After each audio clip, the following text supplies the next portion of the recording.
नमस्कार साथियों, मैं पंकज आप सभी का अपने YouTube चैनल गौतमी शिक्षा पाठशाला पर स्वागत करता हूं। साथियों, आज का हमारा टॉपिक है classification of numbers. Classification of numbers जो कि एक नंबर सिस्टम का ही हिस्सा है और इस चैप्टर के बिना नंबर सिस्टम को समझना पढ़ना अधूरा है। इसी से नंबर सिस्टम की शुरुआत होती है, क्लासिफिकेशन ऑफ नंबर्स मतलब कि संख्याओं का वर्गीकरण। इस चैप्टर को हम हिंदी में कहते हैं संख्याओं का वर्गीकरण, मतलब संख्याओं को बांटना, संख्याओं का वर्गीकरण। तो यह चैप्टर नंबर सिस्टम की नींव है। नंबर सिस्टम को इसी चैप्टर से शुरुआत करेंगे। इसके बाद हम और भी जानेंगे नंबर सिस्टम के बारे में, लेकिन यह चैप्टर अति महत्वपूर्ण है, क्लासिफिकेशन ऑफ नंबर्स। इसको समझे बिना आप नंबर सिस्टम में अपनी पकड़ मजबूत नहीं बना सकते। ये चैप्टर कॉम्पिटेटिव एग्जाम के पॉइंट ऑफ व्यू से बहुत इंपॉर्टेंट है, क्योंकि कई क्वेश्चनों में जो कि नंबर सिस्टम के भी नहीं होते, उनमें भी इस चैप्टर का इस्तेमाल बखूबी होता है। तो दोस्तों, इस चैप्टर को बहुत ही बेहतरीन तरीके से हम कंप्लीट करेंगे। क्रिस्टल क्लियर हो जाएगा, एक एक कॉन्सेप्ट समझेंगे, जो भी इसमें होगा बिल्कुल पूरा डिटेल में समझेंगे, बिल्कुल बेसिक से, बिल्कुल जीरो से। जिसने पहले कभी ये चैप्टर नहीं पढ़ा है उसके भी ये चैप्टर पूरा समझ में आएगा, ये मेरी गारंटी है। तो दोस्तों, जुड़े रहें मेरे साथ। अगर ये वीडियो आपको अच्छी लगती है तो इसको लाइक कर देना और चैनल को सब्सक्राइब कर लेना अगर नहीं किया है तो, और दोस्तों तक शेयर कर देना। दोस्तों, शुरू करते हैं हम आज की क्लास। नंबर सिस्टम, संख्या प्रणालियां। दोस्तों, नंबर सिस्टम क्या होता है? ये नंबर सिस्टम होता है दोस्तों, नंबरों को हम किस प्रकार से निरूपित करते हैं, किस प्रकार से रिप्रेजेंट करते हैं, उनको पढ़ते हैं, उनको सीखते हैं, समझते हैं, वही तरीका हमारा नंबर सिस्टम कहलाता है। वैसे तो नंबर सिस्टम में कई सिस्टम है, डेसिमल सिस्टम है, बाइनरी सिस्टम है, हेक्सागोनल, जो तीन चार तरह के सिस्टम होते हैं, लेकिन हम फिलहाल डेसिमल सिस्टम पढ़ रहे हैं। डेसिमल सिस्टम का मतलब होता है दोस्तों जिसमें 10 डिजिट होती हैं। डेसिमल सिस्टम का मतलब होता है जिसमें 10 डिजिट हो, मतलब कि जीरो से लेके 1, 2, 3, 4, 5, 6, 7, 8, 9, ये हो गए कुल मिला के 10 डिजिट। तो दोस्तों, हम 10 डिजिट वाला सिस्टम पढ़ रहे हैं, डेसिमल सिस्टम। ये नंबर सिस्टम का एक हिस्सा है, इसी को समझेंगे हम। तो दोस्तों, डिजिट को हिंदी में अंक कहते हैं, जिसमें 10 अंक होते हैं, वो दशमलव प्रणाली कहलाती है। तो हमारे पास कितने अंक है दोस्तों? अंक होते हैं हमारे पास 10। कौन से? जीरो से लेके 9 तक, ये हमारे पास 10 अंक हो गए। अब इन्हीं अंकों से मिलकर संख्याएं बनती हैं। संख्याएं मतलब जैसे कि मैं कहूँ 23, तो इसमें कौन से, ये 2 अंकीय संख्या है, 2 डिजिट नंबर है ये। इसमें 2 और 3 का इस्तेमाल किया गया है, ये अंक है, इसलिए ये 2 अंकीय संख्या है। ऐसे मैं कह दूं 5, 7, 6, एक 3 अंकीय संख्या है जिसमें 3 अंकों का इस्तेमाल किया गया है, 5, 7, 6। हम इसको अगर ऐसे करें तो 6 इसकी प्लेस वैल्यू लिखें तो ये हो जाएगा 7 गुणा 10, मतलब इकाई, दहाई, सैकड़ा, ऐसे ही हो जाएगा 5 गुणा 100। तो यही डेसिमल सिस्टम होता है जिसमें हम अंकों से मिलकर संख्याएं बनती हैं, और फिर हम संख्याओं को किस प्रकार बांटते हैं वो पढ़ेंगे। सबसे पहले बेसिक स्टार्ट कहाँ से होता है? अंक। अंक से मिलकर फिर बनती है संख्या। अब हम क्या करेंगे, इन संख्याओं का वर्गीकरण पढ़ेंगे, मतलब संख्याएं कितने प्रकार की होती हैं और किस प्रकार से हम उनको वर्गीकृत करते हैं। अब इस चैप्टर में हम ये पढ़ने वाले हैं, ठीक है दोस्तों।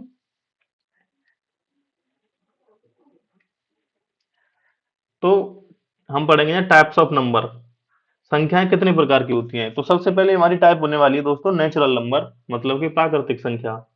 प्राकृतिक संख्याएं संख्या प्रणाली का एक हिस्सा हैं, जिसमें एक से लेकर अनंत तक सभी धनात्मक संख्याएं शामिल हैं। अब दोस्तों, हम इसकी डेफिनेशन पढ़ लिया, उसको समझते हैं ये कहना क्या चाह रहा है।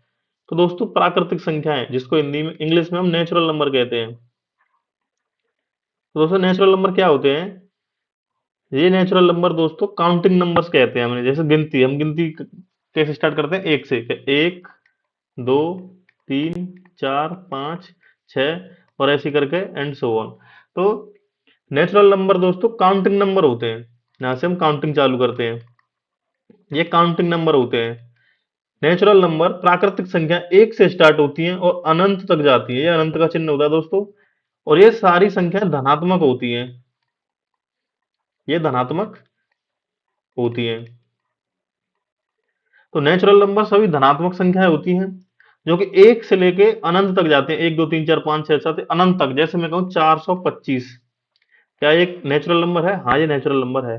मैं कहूँ 728, ये नेचुरल नंबर है? हाँ ये नेचुरल नंबर है। मैं कह दूं 3 4 6 7 8 9 0 5 4, ये नेचुरल नंबर है? हाँ दोस्तों एक नेचुरल नंबर है। मतलब कि एक से लेकर अनंत तक ये कौन से नंबर होते हैं दोस्तों? ये नेचुरल नंबर होते हैं। एक से लेके अनंत तक ये नेचुरल नंबर होते हैं, जिसमें नेचुरल नंबर में दोस्तों जीरो शामिल नहीं होती। इस चीज का ध्यान रखना है, इसमें जीरो शामिल नहीं होती। जैसे -1 -2 ये भी शामिल नहीं होते। ठीक है दोस्तों। तो नेचुरल नंबर कौन से होते हैं? जो एक से लेके अनंत तक स्टार्ट, एक से स्टार्ट होते हैं अनंत तक जाते हैं, वो सभी नेचुरल नंबर है। कोई सा भी हो जो एक से लेके अनंत तक हो, वो सभी प्राकृतिक संख्या है, नेचुरल नंबर है। अब दोस्तों हम नेचुरल नंबर को ही कई प्रकार से बांट लेते हैं। अब हमें पता है नेचुरल नंबर कौन से हैं। जैसे अगर हम संख्या रेखा पर निरूपित करें नेचुरल नंबर, तो कैसे निरूपित करेंगे? ये हो जाएगा 1 2 3 4 और ऐसे ही करके अनंत तक। ये संख्या रेखा पे दोस्तों निरूपित हो जाएंगे नेचुरल नंबर। और दोस्तों हम वैसे यहाँ पे बता दे रहा हूँ, नेचुरल नंबर को n से डिनोट करते हैं। n से हम नेचुरल नंबर को निरूपित करते हैं। अब नेचुरल नंबर को हम दो तरीके से बांट सकते हैं। या तो नेचुरल नंबर इवन होगा, मतलब कि सम होगा, या नेचुरल नंबर ओड नंबर होगा, या कोई विषम होगा। ठीक है दोस्तों। या तो नेचुरल नंबर एक सम संख्या होगी या एक विषम संख्या होगी। अब देखते हैं विषम संख्या कौन सी होती है और सम संख्या कौन सी होती है। तो जिन संख्या में, मान लो हम पहले सब इवन नंबर देखते हैं, सम संख्या कौन सी होती है। तो सम संख्याएं वे होती हैं जिनमें दो का भाग चला जाता है। ठीक है दोस्तों।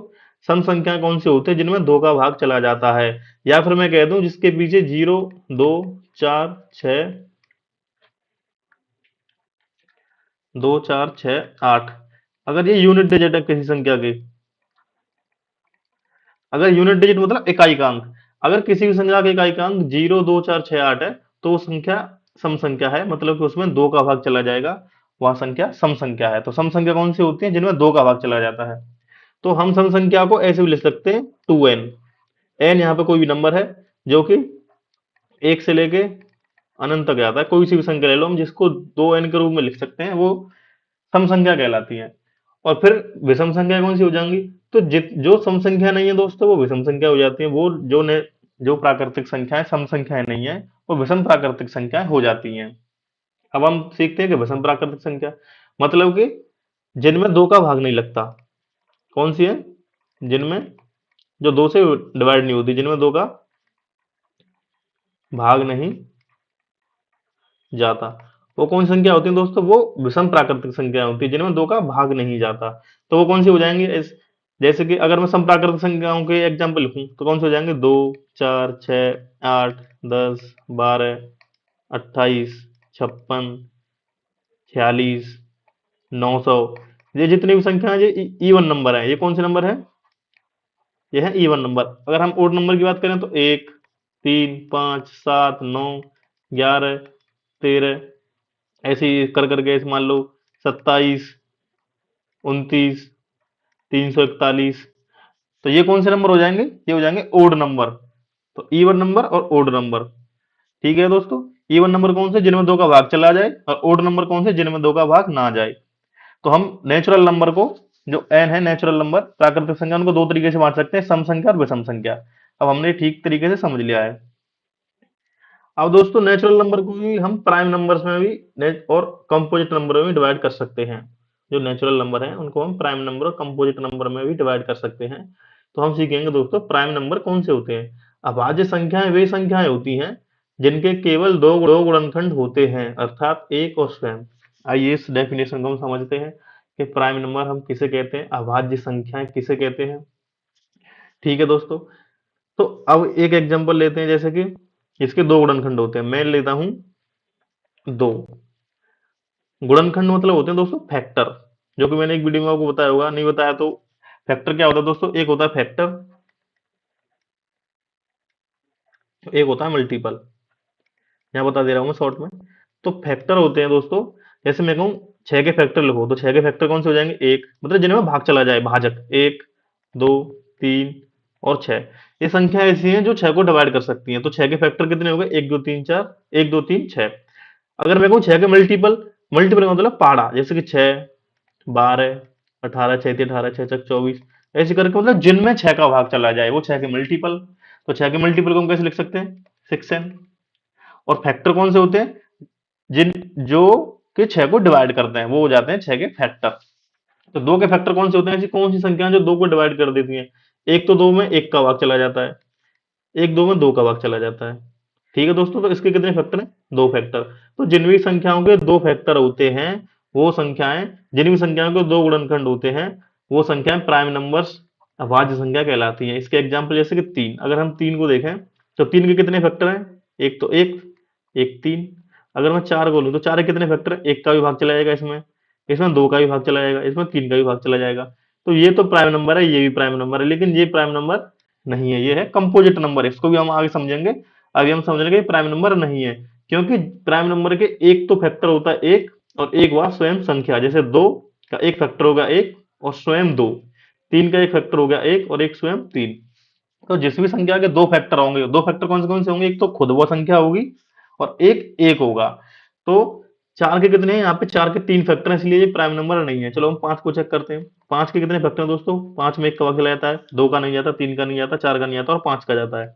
तो इसके भी 2 फैक्टर हैं, इसका मतलब ये, और खुद और एक है, इसका मतलब ये प्राइम नंबर है। अगर मैं 6 की बात करूं तो 6 में देखो 1 का भाग चला जाता है, 2 का चला जाता है, 3 का चला जाता है, 6 का चला जाता है, इसके तो 4 फैक्टर हैं, इसलिए ये प्राइम नंबर नहीं है। ऐसी 7 की बात करूं तो 1 और 7 है। 8 की बात करूं तो मैं 1, ये भी प्राइम नंबर है। 8 की बात करूं तो 1, 2, 4, 8, ये प्राइम नंबर नहीं है। तो ठीक है दोस्तों, आपके पास समझ में आ गई कौन सी बात, कि जिनके 2 फैक्टर होते हैं, 2 फैक्टर ओनली, वो कौन सी संख्या होती है, वो प्राइम नंबर होते हैं, जिनके 2 फैक्टर होते हैं। प्राइम नंबर के कुछ एग्जांपल लिख देता हूं दोस्तों मैं, जैसे कि 2, 3, 5, 7, 9 एक प्राइम नंबर है क्या दोस्तों, 9 एक प्राइम नंबर नहीं है, क्योंकि 9 के फैक्टर देखो 1 है, 3 है, 9 है, तो 3 फैक्टर हो गए ना, 9 प्राइम नंबर नहीं है। 11 प्राइम नंबर है, 13, 17, 19, 21 प्राइम नंबर है क्या, नहीं, 21 विषम संख्या है लेकिन प्राइम नंबर नहीं है, लेकिन 23 प्राइम नंबर है। 27, 28 प्राइम नंबर नहीं है, क्योंकि 27 में 3 का विभाग चला जाता है, लेकिन 29 ये एक प्राइम नंबर है। तो ऐसे ही कर करके एक से लेकर अगर हम 100 तक देखें ना, एक से लेकर 100 तक, तो हमारे पास 25 प्राइम नंबर आते हैं। प्राइम नंबर मतलब 25 अभाज्य संख्या है, 25 अभाज्य संख्या आती हैं। और सबसे छोटा अभाज्य नंबर कौन सा है दोस्तों, सबसे छोटा अभाज्य नंबर है 2। अगर कोई पूछे सबसे छोटा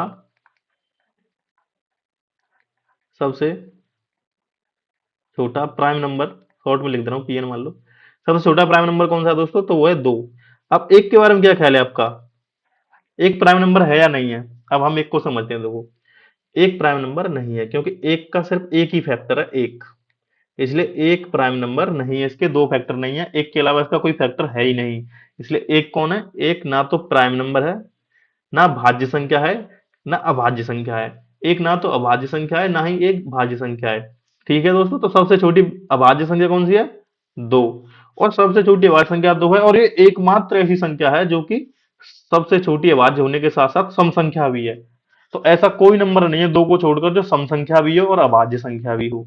समझ गए दोस्तों, ज्यादातर 2 को छोड़ के, ज्यादातर क्या, 2 को छोड़ के जितनी भी अभाज्य संख्या है वो सारी विषम संख्या है। अगर देखो, अगर हम 2 को हटा दें तो ये 3 विषम, 5 विषम, 7 विषम, 11, 13, 17, 19, जितनी भी संख्या आएंगी ना, वो सभी संख्या विषम संख्या होंगी, 2 को छोड़कर ओनली। तो सबसे छोटी अभाज्य संख्या कौन सी है, 2। एक के बारे में क्या ख्याल है आपका, एक ना तो भाज्य है ना अभाज्य है, एक ना तो कंपोजिट नंबर है ना एक प्राइम नंबर है। तो हम प्राइम नंबर को बिल्कुल समझ चुके हैं दोस्तों, कोई दिक्कत नहीं है। अब हम सीखते हैं कंपोजिट नंबर। कंपोजिट नंबर किसे कहते हैं, मतलब कि भाज्य संख्याएं। भाज्य संख्या मतलब जिनमें भाग चला जाए, एक और स्वयं के अलावा और किसी भी संख्या का भाग चला जाए। तो भाज्य संख्या वे संख्या जहां 2 से अधिक गुणनखंड होते हैं। कौन से, 2 से अधिक गुणनखंड, जैसे कि एग्जांपल लेता हूं मैं, 4। 4 के कितने गुणनखंड है दोस्तों, देखो 1, 2 और 4, तो इसके 2 से ज्यादा गुणनखंड है ना, तीन गुणनखंड है ना इसके। तो ये कौन सी संख्या है? ये है भाज्य संख्या। ऐसे अगर मैं 6 को एग्जांपल लेता हूं तो 1, 2, 3 और 6, तो ये इसके भी 2 से ज्यादा गुणनखंड है। अगर मैं लेता हूं, मान लो अगर मैं 14 को ले लेता हूँ, देखो इसके गुणनखंड 1 है, 2 है, 7 है और 14 है, तो इसके भी 2 से ज्यादा गुणनखंड है। तो जो भी संख्या, जिस भी संख्या के 2 से ज्यादा गुणनखंड होंगे वो संख्या भाज्य संख्या ही होंगी। अगर 50 भी एग्जाम्पल लेता हूँ ना, तो इसमें देखो 1 का भाग चला जाता है, 2 का चला जाता है, 5 का चला जाता है, 10 का चला जाता है, 25 का चला जाता है, 50 का चला जाता है।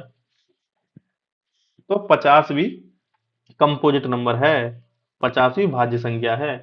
ठीक है दोस्तों, भाज्य संख्या समझ में आ गई। जिनके एक दो से अधिक गुणनखंड होते हैं वो भाज्य संख्या है, और जिनके सिर्फ दो ही गुणनखंड होते हैं, ओनली टू फैक्टर्स, तो वो कौन से होते हैं? वो प्राइम नंबर होते हैं, अभाज्य संख्याएं होती हैं। ठीक है दोस्तों, एक के बारे में हमने बता दिया है, और लिख देता हूं। एक ना तो भाज्य संख्या है और ना ही अभाज्य संख्या है। ठीक है दोस्तों, और ये भाज्य और अभाज्य कौन सी संख्या देखी जाती है? ये सिर्फ नेचुरल नंबर पे हम काउंट करते हैं इनको। ये नेचुरल नंबर के हिस्सा होते हैं, ये प्राइम, कंपोजिट, और एक होता है एक। तो ये नेचुरल नंबर के हिस्से होते हैं। ठीक है दोस्तों, तो हमने कंपोजिट नंबर और प्राइम नंबर भी समझ लिया है, हमने सम संख्याएं विषम संख्याएं समझ लिया है, नेचुरल नंबर हम अच्छी तरीके से समझ गए हैं। एक चीज और समझते हैं इसमें, को प्राइम नंबर्स। अब को प्राइम नंबर कौन से होते हैं? सहअभाज्य संख्याएं। तो दोस्तों, सहअभाज्य संख्याएं जो होते हैं वो होती हैं जिनमें कोई भी कॉमन नहीं होता, उनमें सिर्फ एक ही कॉमन होता है, एक फैक्टर उनका, जो कि एक होता है। या फिर हम यूं कह सकते हैं, वे दो संख्याएं जिनका HCF 1 हो, वो कौन सी हो जाती है? को प्राइम नंबर्स हो जाते हैं सहअभाज्य संख्याएं। मतलब जिनमें एक के अलावा कोई कॉमन फैक्टर ना हो, वो हो जाती है को प्राइम। अब मैं एग्जांपल लेता हूं, जैसे कि मैं कहूं 3 5, तो अगर हम 3 के फैक्टर करें तो कौन से हो जाएंगे? 1 गुणा 3। अगर हम 5 के फैक्टर करें तो 1 गुणा 5। तो कुल मिला के एक इसमें भी कॉमन है, एक इसमें भी कॉमन है। तो जिस भी संख्या का एक कॉमन होता है, इनका फैक्टर एक हो कॉमन, तो उनका वो होती है को प्राइम नंबर। तो 3 और 5 कौन सी नंबर है? ये है को प्राइम नंबर। अगर हम इनका एल HCF भी निकाले ना, तो 3 और 5 का HCF कितना आता है? 3 और 5 का HCF होता है दोस्तों एक। तो जिन नंबरों का HCF एक होता है, या उनमें कोई कॉमन नहीं होता एक के अलावा, तो वो को प्राइम नंबर कहलाती हैं। तो को प्राइम होने के लिए क्या जरूरी है? दोनों संख्याएं को प्राइम हो, मतलब दोनों संख्याएं प्राइम हो। जैसे यहाँ तो 3 भी प्राइम है, 5 भी प्राइम है। ऐसा जरूरी है क्या कि दोनों संख्या प्राइम होनी चाहिए? नहीं नहीं, कोई जरूरी नहीं है। ऐसा कोई जरूरी नहीं है कि दोनों संख्याएं प्राइम होनी चाहिए। जैसे कि मैं एक एग्जांपल लेता हूं, अगर मैं कहूं 5 और 9, तो हमें पता है 5 कौन सी है? प्राइम नंबर है, और 9 प्राइम नंबर, 5 प्राइम नंबर है और 9 प्राइम नंबर नहीं है, 9 है कंपोजिट नंबर। लेकिन हमें पता है 5 और 9 का HCF एक है। अगर आपको HCF निकालना नहीं आता तो मैं बता देता हूँ। देखो 5 में 9 का भाग देंगे तो 5 एकम 5, तो 5 एकम 5 बचे 4, और 4 का भाग 5 में देंगे तो 4 एकम 4 बचा 1। अब 1 का भाग हम 4 में देंगे तो 4 बार जाएगा 4 और 0, तो यहाँ पे बचा 1। तो लास्ट जो डिवाइजर होता है उसको हम HCF कह देते हैं। तो 5 और 9 का HCF कितना है? 5 और 9 का HCF है दोस्तों एक। इसका मतलब 5 और 9 को प्राइम नंबर हैं। कौन से नंबर है ये? 5 और 9 को प्राइम नंबर हैं। ठीक है दोस्तों, जैसे अगर, तो हमें पता चल गया ना 5 और 9 को प्राइम है। तो को प्राइम कौन से होते हैं? जिनका HCF एक हो, जिनमें कोई कॉमन ना हो। 5 और 9 में कोई कॉमन नहीं है, इसके अलावा क्या कॉमन है? इनमें कुछ कॉमन नहीं है, तो ये होते हैं सहअभाज्य संख्याएं। तो यहाँ जरूरी नहीं होता कि दोनों संख्या प्राइम हो। देखो यहाँ दोनों प्राइम थे, लेकिन यहाँ एक प्राइम है, एक प्राइम नहीं है, लेकिन ये को प्राइम दोनों संख्या जोड़ा इनका को प्राइम कहलाएगा, ये सहअभाज्य संख्या कहलाएंगी। ठीक है दोस्तों, एक और होती है, मैं बता देता हूँ, उनको कहते हैं ट्विन प्राइम। ट्विन प्राइम मतलब जुड़वा जुड़वा अभाज्य संख्या है। तो जुड़वा अभाज्य संख्या कौन सी होती है? जो लगातार होती है, सिर्फ जिनमें 2 का गैप होता है। 3 और 5, 5 और 7, 7 और 9 हो जाएंगे? नहीं नहीं नहीं, क्योंकि 7 और 9 नहीं हो पाएंगे, क्योंकि 9 प्राइम नंबर नहीं है। ठीक है दोस्तों, जैसे मैं कह देता हूँ 29 और 31, ये प्राइम, ये कौन सी है? ये ट्विन प्राइम है दोस्तों।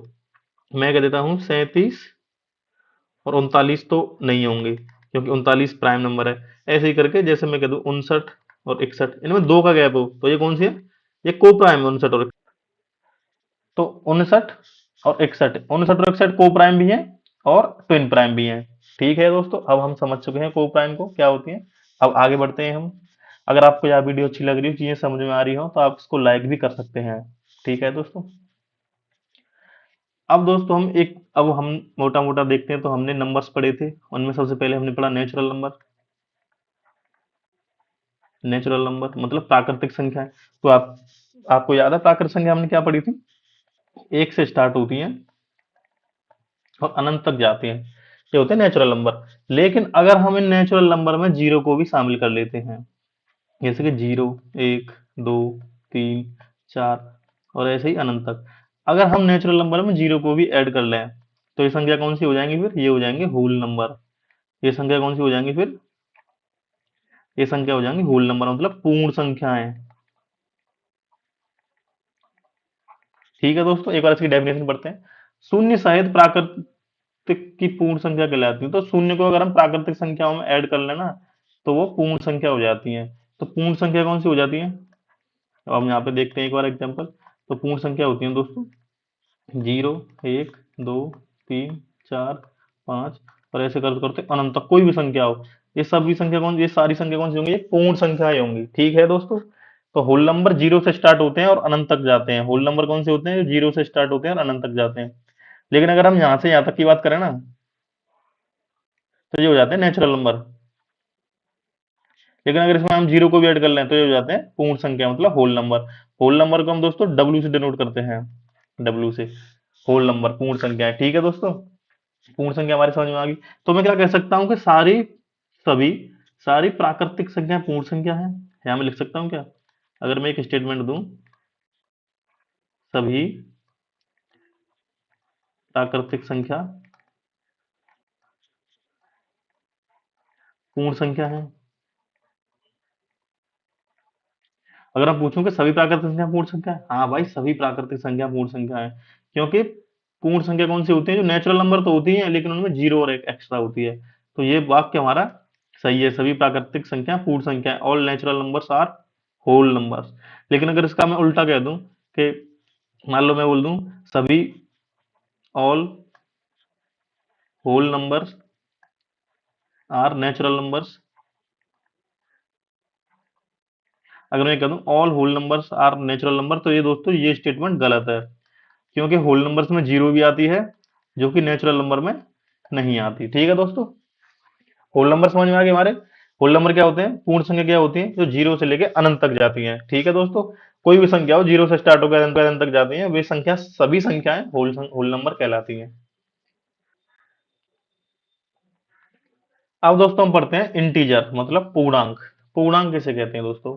पूर्णांक वे संख्याएं हैं जिनमें पूर्ण संख्याएं और ऋणात्मक संख्याएं शामिल होती हैं।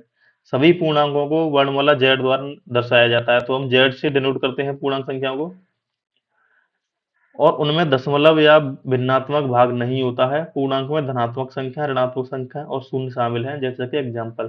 तो हम जेड से डिनोट करते हैं दोस्तों पूर्ण संख्याओं को। तो एग्जाम्पल ले जाएंगे जितनी भी। तो पूर्ण संख्या कौन सी होती है? उसमें देखो ऋणात्मक संख्या भी शामिल हो जाती है। अगर मैं यहाँ से बात करूं जीरो से लेके यहाँ तक, तो ये कौन से नंबर है? ये नंबर है दोस्तों होल नंबर, हमने अभी पढ़ा था।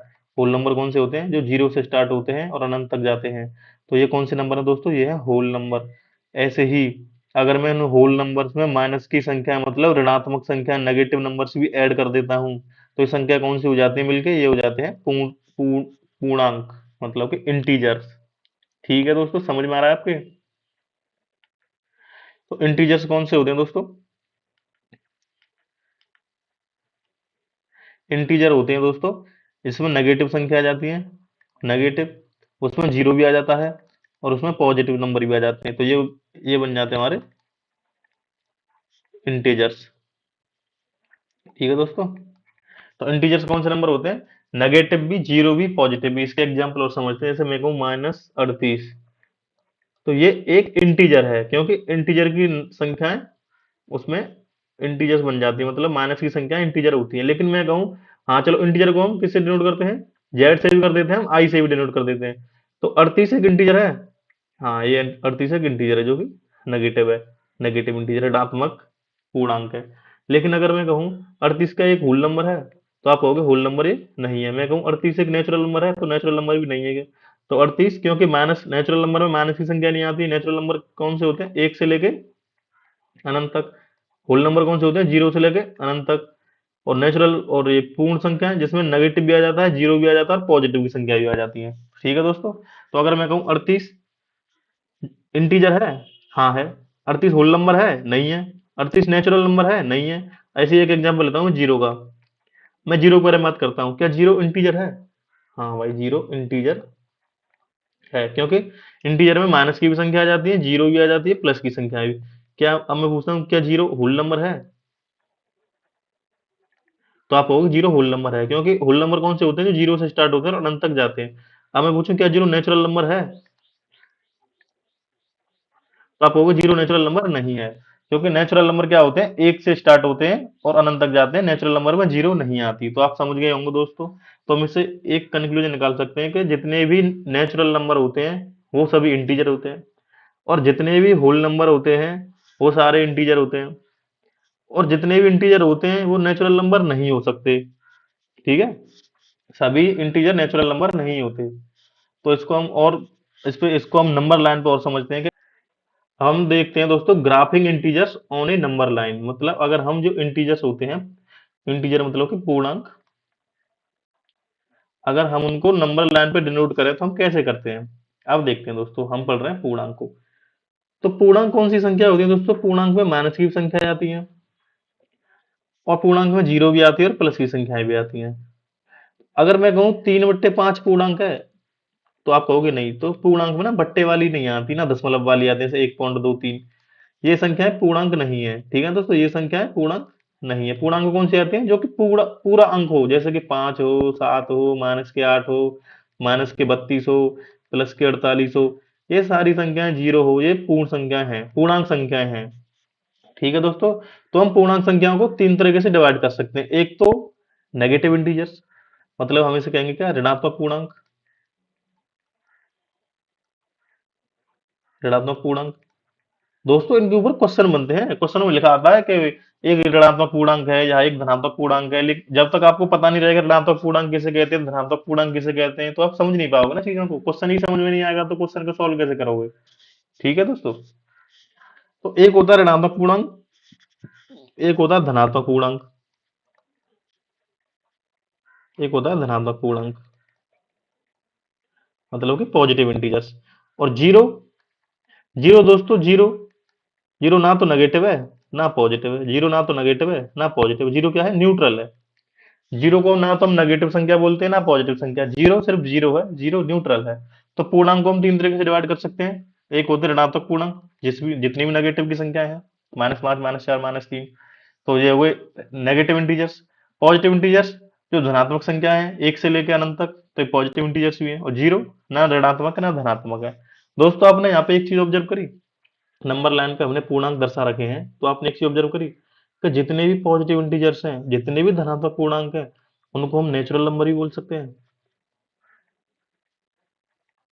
उनको हम नेचुरल नंबर मतलब कि प्राकृतिक संख्या भी बोल सकते हैं, क्योंकि प्राकृतिक संख्या भी तो जीरो से एक, प्राकृतिक संख्या भी तो एक से लेकर स्टार्ट होती है और अनंत तक जाती है। आ रही ना बात समझ में? तो हम क्या कह सकते हैं कि जितने भी धनात्मक पूर्णांक है ना वो नेचुरल नंबर है। तो जितने भी नेचुरल नंबर है वो धनात्मक पूर्णांक है। तो ये बात एक ही है। ठीक है दोस्तों। अब आपके समझ में आ गया होगा। ये यहाँ से लेकर यहाँ तक हो गए नेचुरल नंबर। अगर मैं यहाँ से ऐड कर लूँ तो ये हो जाएंगे होल नंबर, और इस पूरी नंबर लाइन को ले लूँ तो ये हो जाएंगे हमारे पूर्णांक। ठीक है दोस्तों।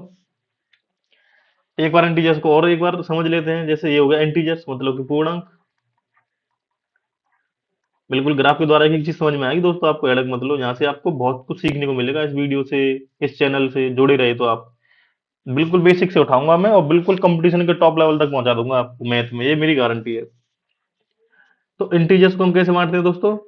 नेगेटिव नंबर्स, नेगेटिव इंटीजर्स और होल नंबर। ठीक है दोस्तों। तो नेगेटिव नंबर में कौन से आ गए? -4, -3, -2, -32, मतलब नेगेटिव की जितनी भी संख्या है। होल नंबर कौन से होते हैं? जीरो से स्टार्ट होते हैं अनंत तक जाते हैं। ठीक है दोस्तों। तो होल नंबर से आ गए। तो पूर्णांक को हम दो तरीके से बांट सकते हैं, एक नेगेटिव नंबर, एक होल नंबर। अब होल नंबर को हम कैसे बांट सकते हैं? होल नंबर जीरो से स्टार्ट होते हैं अनंत तक जाते हैं। तो होल नंबर में एक तो जीरो होता है, एक नेचुरल नंबर होते हैं। तो होल नंबर को भी हमने दो डिवाइड भाग कर दिया, एक हो गया जीरो, एक हो गया नेचुरल नंबर। तो आपको ये चार्ट समझ में आ रहा है ना दोस्तों? अब दोस्तों अब हम समझेंगे रेशनल नंबर्स, परमेय संख्याएं। बहुत ही गजब की संख्या है, समझना बहुत इंपॉर्टेंट है। इसके ऊपर बहुत सवाल आते हैं कंपटीशन एग्जाम में, 10th क्लास में भी। तो रेशनल नंबर को हम बहुत ही बेहतरीन तरीके से समझेंगे कि रेशनल नंबर क्या होते हैं, परमेय संख्या कहते हैं हम इनको हिंदी में। एक बार इसकी डेफिनेशन पढ़ते हैं फिर इसको समझेंगे। परमेय संख्याएं p बट्टे q के रूप में होती हैं, जहां p और q कोई भी पूर्णांक हो सकता है तथा q is not equal to zero. q शून्य के बराबर, q जीरो के बराबर नहीं होता है। परमेय संख्याओं के समुच्चय को हम q द्वारा दर्शाते हैं। तो हम परमेय संख्याओं को डिनोट करते हैं हम q से। अब सीखते हैं दोस्तों रेशनल नंबर क्या होते हैं। बिल्कुल हमने परिभाषा पढ़ी, अब इसको समझेंगे।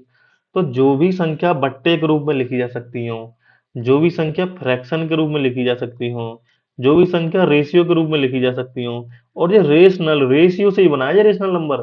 तो जो भी संख्या रेशियो के रूप में, फ्रैक्शन के रूप में, अगर हिंदी में बोलूं तो बट्टे के रूप में, अगर बट्टे के रूप में लिखी जा सकती हो।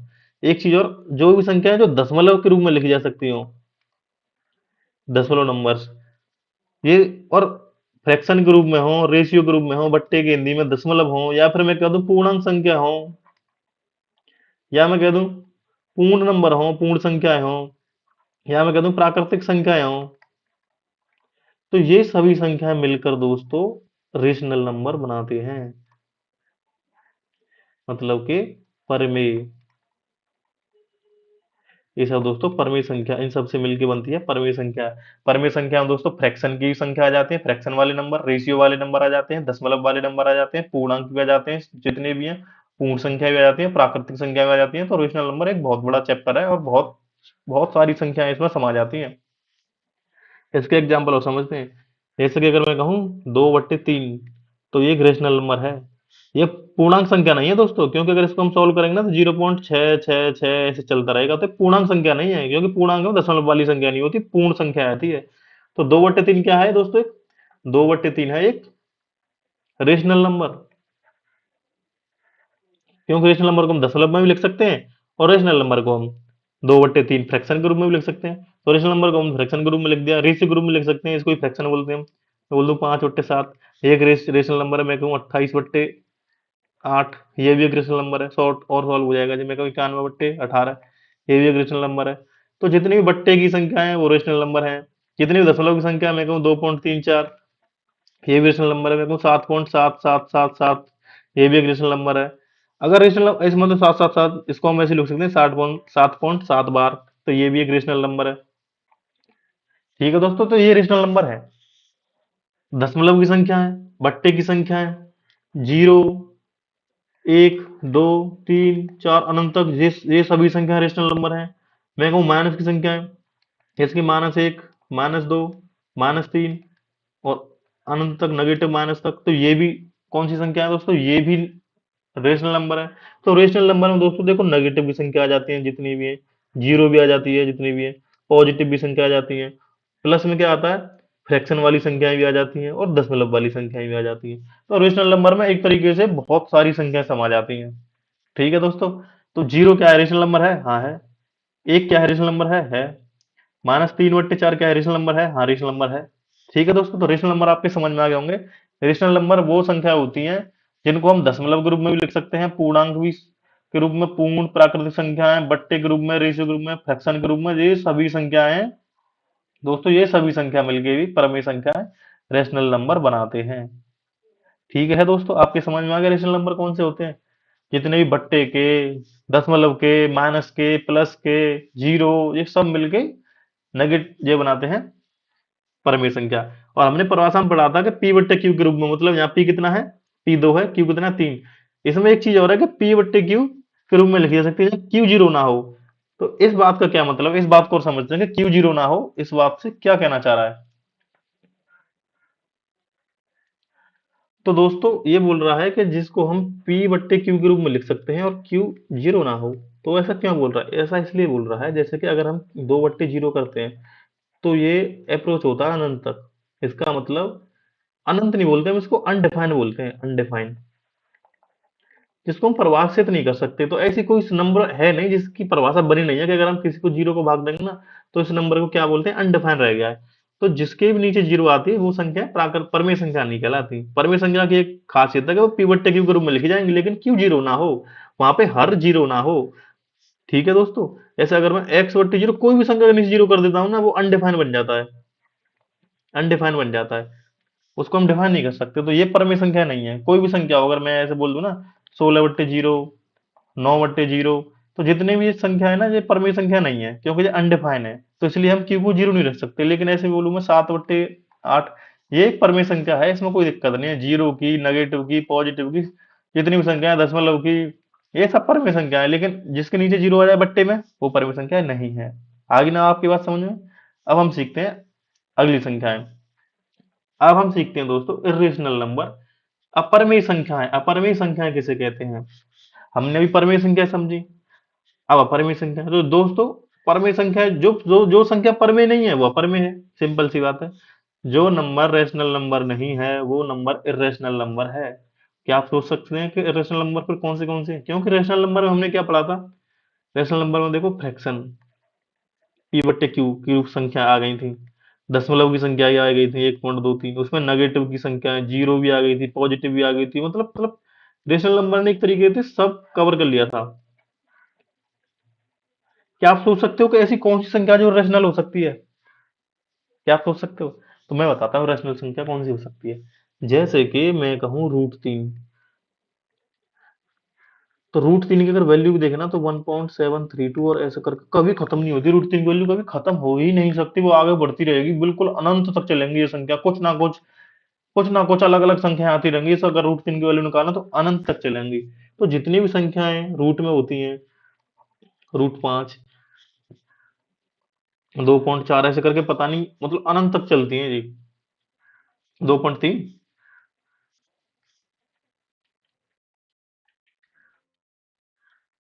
2.3 अनंत तक। तो ये √5, √3, √10, √7, जितनी भी रूट की संख्या है ना, वो इरेशनल नंबर है। अगर मैं कहूँ पाई, क्योंकि पाई की वैल्यू कितनी होती है? 3.1459265 अनंत तक ये खत्म नहीं होती है, आते रहेगा कुछ ना कुछ नंबर, इसलिए पाई कौन सी है? पाई एक, तो पाई एक रेशनल नंबर है। पाई एक अपरमेय संख्या है। तो अपरमेय संख्या कौन सी होती है दोस्तों? जो रूट वाली संख्याएं होती हैं, जो ऐसी दशमलव की संख्या होती है जिनका दशमलव कभी खत्म ना हो। जैसे मैं बोल दूं 7.89 3 2 0 1 5 4, मतलब इरेगुलर, पता नहीं क्या आ जाए और ऐसे कभी खत्म नहीं होंगी, तो ये संख्या कौन सी है? ये है दोस्तों अपरमेय संख्या, इरेशनल नंबर। अब मैं एक चीज बताता हूँ, देखो अगर मैं कहूँ 3.7777 और ऐसे आगे 7 7 7 रिपीट हो रहा है, तो ये अपरमेय संख्या है या नहीं है? दोस्तों ये परमेय संख्या नहीं है, यह है परमेय संख्या है। यह एक परमेय नंबर, क्योंकि हम इसको 3.7 बार लिख देते हैं। ये हो जाएगा 37-3/9, क्योंकि यहाँ एक डिजिट पे बार लग रहा है, तो हम यहाँ पे सिर्फ एक ही 9 लेंगे, और 37 से आगे वाली संख्या 3 को हम घटा देंगे, तो ये हो जाएगा 34/9, जो कि p/q के रूप में लिख गया। तो हमने देखा दोस्तों यहाँ पे 3.7 बार भी हमने 34/9 मतलब p/q के रूप में लिख दिया। तो जो भी संख्या p/q के रूप में लिखी जा सकती है वो रेशनल नंबर होते हैं। तो 3.7 बार भी एक रेशनल नंबर है। अब दोस्तों हम सोचते हैं जैसे पाई है, ये कभी खत्म ही नहीं हो रहा, 3.14159 ये कभी खत्म ही नहीं होगा, आगे चलता रहेगा, तो ये अपरमेय संख्या कहलाएगी। जिसके दशमलव के बाद कोई डिजिट खत्म ना हो और रिपीट भी ना हो, तो वो कहलाती है इरेशनल नंबर। जैसे कि पाई क्या है? पाई एक इरेशनल नंबर है। लेकिन अगर मैं कहूँ 22/7, ये इरेशनल है या रेशनल? दोस्तों 22/7 तो p/q के रूप में लिखी हुई है, इसीलिए ये तो रेशनल नंबर है। तो 22/7 तो दोस्तों रेशनल नंबर है। तो हमने क्या समझा कि पाई तो रेशनल है और 22/7 रेशनल है। ऐसा क्यों? क्योंकि पाई बराबर 22/7 नहीं होता है दोस्तों, पाई की अप्रॉक्स वैल्यू 22/7 होती है। हम ऐसे लिखते हैं, यहाँ पे लिख रहा हूँ ऊपर, कि पाई की अप्रॉक्स वैल्यू है 22/7, एग्जैक्ट वैल्यू नहीं है। तो पाई तो रेशनल है, लेकिन 22/7 ये रेशनल है। ठीक है दोस्तों। तो रेशनल नंबर कौन से होते हैं? जो p/q के रूप में ना लिखे जा सके, वो होते हैं इरेशनल नंबर। आपके समझ में आ गया कि रेशनल नंबर किसे कहते हैं? और रेशनल नंबर कौन से हो जाते हैं, अगर वो दशमलव में लिख रहे हैं, जैसे 3.258 और ऐसे ऐसे करके रिपीट हो रहा है, तो हम लोग लिख सकते हैं 3.258 पे बार। तो ये ये रेशनल नंबर है, ये रेशनल नंबर है। लेकिन ये संख्या है, ये रेशनल नंबर है, जिसकी दशमलव का संख्या कभी खत्म भी नहीं होती और रिपीट भी नहीं होती। तो रेशनल और रेशनल समझ में आ गया। अब दोस्तों हम समझेंगे रियल नंबर। रियल नंबर अगर हम देखी जाए ना दोस्तों, ये 10th क्लास का पहला पहला चैप्टर भी है रियल नंबर्स, और ये कंपटीशन में बहुत ही इंपॉर्टेंट है। आपको कई जगह वास्तविक संख्या रियल नंबर मिलेंगे, रियल नंबर नंबर लाइन मिलेगी, तो इसको समझना बहुत ही अति महत्वपूर्ण है। तो रियल नंबर किसे कहते हैं दोस्तों? रियल नंबर वास्तविक संख्या वह संख्या है जो वास्तविक दुनिया में पाई जा सकती है। जो वास्तविक दुनिया में, सिंपल सी परिभाषा बना दी है, जो वास्तविक दुनिया में मिल जाए वो रियल नंबर। तो ऐसी कौन सी संख्या जो वास्तविक दुनिया में नहीं मिलती, उनको बोल देते हैं हम अकाल्पनिक। वो हो जाती है नहीं, वो हो जाती है काल्पनिक, इमेजिनरी नंबर। तो अब हम पढ़ रहे हैं पहले रियल नंबर कि रियल नंबर कौन से हैं। तो दोस्तों, रियल नंबर मतलब जो भी संख्या आप सोच सकते हैं, जो भी वास्तविक दुनिया में पाई जा सकती है। मैं कहूंगा जैसे कि एक रियल नंबर है, हाँ है, दो, तीन, चार, और ऐसे करके मैं कहूँ 27 रियल नंबर है। मैं कहूँ 48 रियल नंबर है। ऐसे ऐसे करके मैं कह दूं 576 रियल नंबर है, हाँ है। 8332 रियल नंबर है। ऐसे अनंत तक ये सभी रियल नंबर है दोस्तों।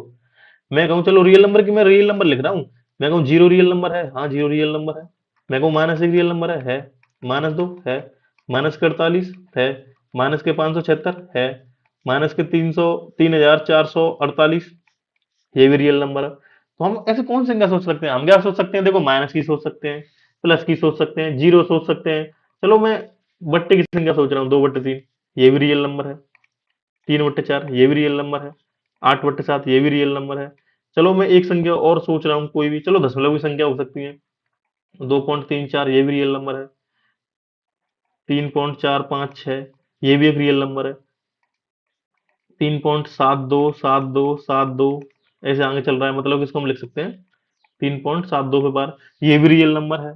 चलो मैं कोई बात नहीं, मैं लिखता हूँ √2 रियल नंबर है। √2 भी रियल नंबर है, मतलब कि रेशनल नंबर भी रियल नंबर होते हैं दोस्तों। मैं कहूँ √3 ये भी रियल नंबर है। मैं कहूँ पाई ये भी रियल नंबर है।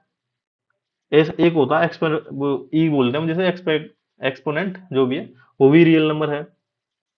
सभी रियल नंबर है। मैं कहूँ √7 रियल नंबर है भाई। मैं कहूँ 3.4287650321 और ऐसे करके चलती जा रही है, ये कौन सी है? खत्म नहीं हो रही कभी, ये भी रियल नंबर है, क्योंकि ये कौन सी संख्या है? ये है इरेशनल नंबर। तो रियल नंबर मतलब जो संख्या हम सोच सकते हैं, जो संख्या दुनिया में है, जो संख्या दुनिया में एग्जिस्ट कर रही है, वो रियल नंबर है। ठीक है दोस्तों। अब हम इसको मिटा के इसको एक बेसिक सी इसकी परिभाषा को और बिल्कुल बेसिक से समझते हैं। इसको मिटा देता हूँ, हमने बहुत सारे एग्जाम्पल इसके देख चुके हैं।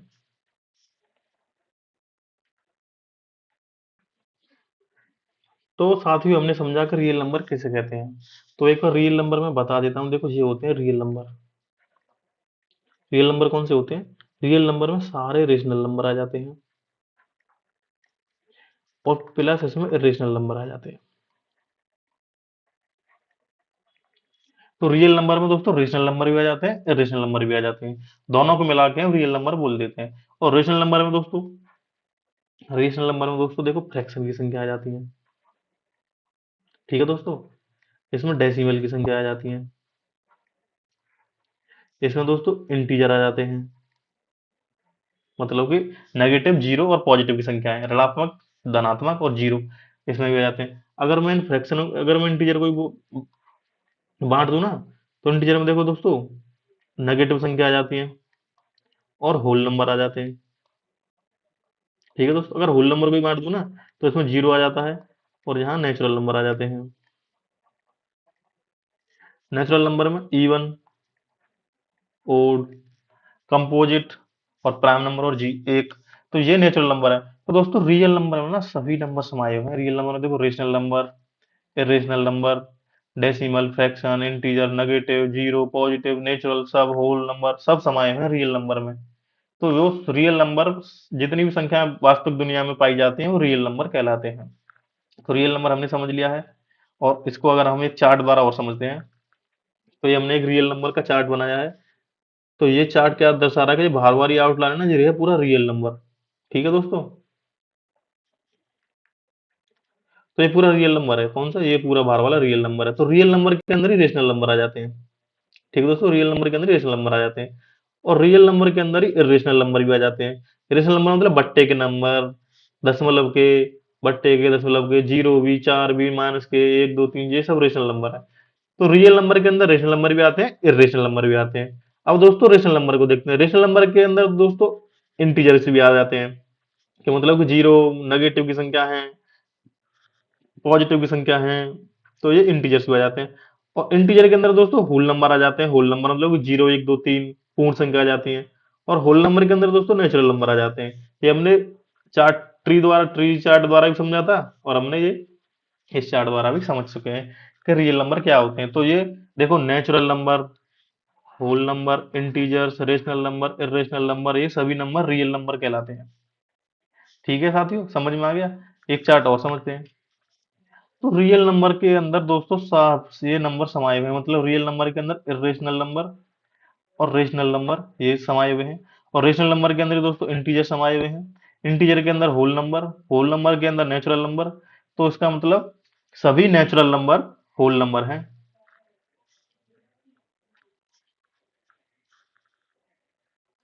तो दोस्तों सभी नेचुरल नंबर होल नंबर हैं, क्योंकि नेचुरल नंबर होल नंबर के अंदर आ रहा है। और सभी होल नंबर इंटीजर्स हैं, और सभी इंटीजर्स रैशनल नंबर हैं। और रैशनल नंबर और इरेशनल नंबर को मिला के, मतलब कि परमेय संख्याएं और अपरमेय संख्याओं को मिला के रियल नंबर मतलब वास्तविक संख्याएं बनती हैं। ठीक है दोस्तों, अब आप समझ गए हैं वास्तविक संख्या है। तो अब आपके बिल्कुल समझ में आ गया कि वास्तविक संख्या कौन सी होती है, और रेस natural number, whole number, integer, rational, irrational, real number आपके एकदम क्लियर समझ में आ गया होगा, मैं ये आशा कर रहा हूँ। इसके बाद एक संख्या और रह जाती है दोस्तों, इमेजिनरी नंबर, काल्पनिक संख्या, उनको समझते हैं। वो भी बढ़िया संख्या है, इंटरेस्टिंग है। तो आप सीखेंगे दोस्तों इमेजिनरी नंबर्स, काल्पनिक संख्या हैं। तो जो दुनिया में एग्जिस्ट करती हैं, जो दुनिया में पाई जाती हैं, वो तो हो जाती है रियल नंबर, रियल वर्ल्ड में पाई जाती हैं। लेकिन एक तो होता है रियल वर्ल्ड, एक होती है इमेजिनेशन। मतलब कोई इमेजिन कर, क्या कोई ऐसी संख्या हो सकती है? तो ऐसी संख्याएं, उनको कहते हैं हम इमेजिनरी नंबर। जैसे कि मैं बताता हूँ आपको, पहले एक बेसिक सी चीज बता रहा हूँ कि अगर हम नेगेटिव की संख्या है कोई, जैसे कि -2 गुणा अगर हम -3 करते हैं ना, तो दोस्तों नेगेटिव गुणा नेगेटिव पॉजिटिव हो जाता है, तो हो जाता है +6। ऐसे ही अगर हम -3 का गुणा अगर हम 4 में करते हैं ना, तो नेगेटिव गुणा पॉजिटिव ही होता है, नेगेटिव तो ही होता है -12। ऐसे ही अगर मैं 3 का गुणा 8 में करूँ ना, तो पॉजिटिव गुणा पॉजिटिव, पॉजिटिव 8 किया 24। अगर हम इसको यहाँ पे रूल बना के पढ़ लें थोड़ा सा, तो नेगेटिव गुणा नेगेटिव बराबर पॉजिटिव। मैं कहूंगा नेगेटिव गुणा पॉजिटिव बराबर नेगेटिव। मैं कहूंगा पॉजिटिव गुणा नेगेटिव बराबर नेगेटिव। मैं कहूंगा पॉजिटिव गुणा पॉजिटिव बराबर पॉजिटिव। तो दोस्तों ये हमारे बेसिक नियम है गुणा भाग के, जो कि सभी संख्याओं पे अप्लाई होते हैं। तो अगर मैं कहूं -3 गुणा -3, तो ये कितना होगा दोस्तों? 9। मैं कहूं -5 गुणा -5, तो ये कितना होगा दोस्तों? 25। बेसिकली मैं यहाँ क्या कर रहा हूँ, मैं निकाल रहा हूँ उनका स्क्वायर। जैसे कि अगर मैं कहूँ -7 का स्क्वायर, तो होता है दोस्तों 49। मैं कहूँ -1 का स्क्वायर, तो दोस्तों होता है 1। मैं कहूँ -8 का स्क्वायर, तो ये होता है दोस्तों 64। तो हमने समझ लिया। तो हम देख रहे हैं कि स्क्वायर ना किसी भी संख्या का कर लो। अगर मैं 10 का स्क्वायर करता हूँ तो आता है 100। अगर मैं 12 का स्क्वायर करता हूँ तो आता है 144। अगर मैं -13 का स्क्वायर करता हूँ तो आता है दोस्तों 169। तो हम यहाँ से एक चीज देख पा रहे हैं कि किसी भी संख्या का स्क्वायर कर लो, एनी नंबर एक्स का स्क्वायर कर लो, वो हमेशा ना पॉजिटिव रहता है। एक्स कोई रियल नंबर है, तो किसी भी रियल नंबर का आप स्क्वायर कर लो। अगर मैं देखो √3 का भी स्क्वायर करूंगा ना, तो हमारे पास 3 निकल के आएगा। तो ये भी एक पॉजिटिव नंबर है। तो आप किसी भी संख्या का स्क्वायर कर लो, वो एक पॉजिटिव नंबर निकल के आता है। तो किसी भी संख्या का स्क्वायर पॉजिटिव होता है। लेकिन तो ये होता है कोई भी रियल संख्या का स्क्वायर कर लो पॉजिटिव नंबर होता है। लेकिन हम क्या पढ़ रहे हैं? Imaginary number. तो हम एक इमेजिन करते हैं, क्या कोई ऐसी संख्या हो सकती है जिसका स्क्वायर -1 हो? इमेजिनरी नंबर को हम आई मतलब आई से डिनोट नहीं करते, लेकिन मैं लिख देता हूँ स्मॉल आई। तो मैं बोल रहा हूँ कि आई ये स्मॉल वाई, कि किसी भी संख्या का स्क्वायर -1 के बराबर हो सकता है क्या? तो जिस भी संख्या का स्क्वायर -1 के बराबर हो, या किसी भी संख्या का स्क्वायर ऋणात्मक हो, मैं बोलता हूँ एक ऐसी संख्या है x कि उसका स्क्वायर -5 है। तो ऐसा पॉसिबल है ही नहीं, क्योंकि किसी भी संख्या का स्क्वायर कर लो, अगर हम नेगेटिव की करेंगे तो नेगेटिव गुणा नेगेटिव तो पॉजिटिव हो जाना है, पॉजिटिव का करेंगे 12 गुणा 12 144 तो पॉजिटिव हो जाना है। तो किसी भी संख्या का वर्ग पॉजिटिव ही रहता है हमेशा रियल नंबर में। तो हम इमेजिन करते हैं कि एक ऐसी संख्या है, कुछ संख्या ऐसी हैं कि उनका स्क्वायर नेगेटिव में जाता है, जो कि एक्चुअल में है नहीं, लेकिन हमने इमेजिन करी है। तो हम ऐसी संख्याओं को हम बोल देते हैं नेगेटिव इमेजिनरी नंबर। तो इमेजिनरी नंबर क्या होता है? जिनका स्क्वायर नेगेटिव में हो, आई स्क्वायर माइनस एक। ठीक है दोस्तों, ये हो जाते हैं हमारे इमेजिनरी नंबर, मतलब कि काल्पनिक संख्याएं वे संख्याएं हैं जिनका वर्क करने पर हमें ऋणात्मक संख्याएं प्राप्त होती हैं। अगर मैं बोलूं आपको बोलूं मैं 5i, तो ये हम इमेजिनरी नंबर को लिखने का तरीका बता रहे हैं। तो 5i को 5 कैसे हम इसे कैसे लिख सकते हैं? 5 गुणा, और आई की वैल्यू कितनी होती है फिर?